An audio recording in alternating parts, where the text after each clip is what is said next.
हे ऋषिवर, मैं आपसे क्या छुपाऊं, आप त्रिकालदर्शी हो, इस संसार को जानने वाले हो।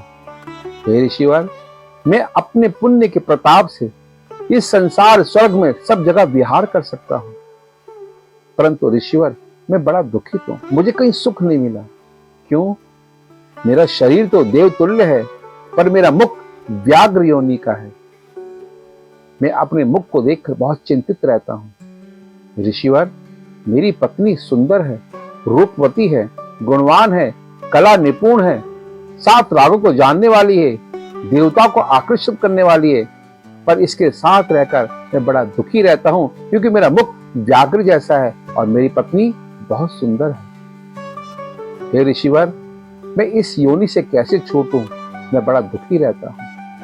कृपा करके आप कोई मार्गदर्शन दीजिए। तब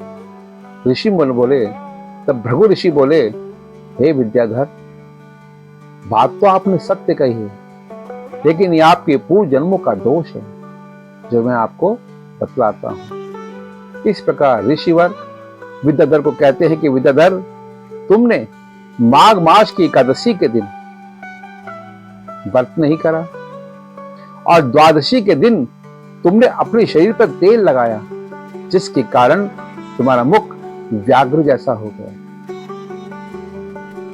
अब भी कुछ नहीं बिगड़ा। अगर तुम अपने सुंदर शरीर रूप को प्राप्त करना चाहते हो, माघ मास का स्नान करो, माघ मास एकादशी का व्रत करो, द्वादशी में पारायण करो, तुम्हारा स्वरूप वैसा ही हो जाएगा।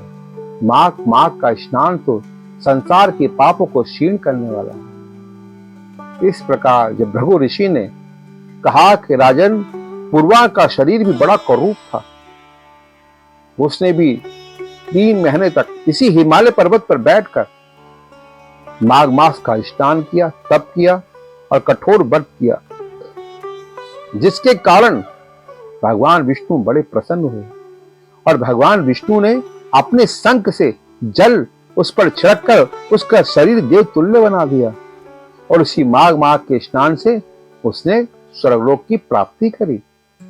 इसलिए राजन, तुम भी माघ मास का स्नान करो। इस प्रकार ये कथा भृगु ऋषि ने विद्याधर को बताई। भक्तों, फिर विद्याधर और उसकी पत्नी ने हेमकुंड नदी किनारे बैठकर प्रभात काल बेला के अंदर माघ का स्नान किया, तप किया, व्रत किया, पूजन किया और यज्ञ किया।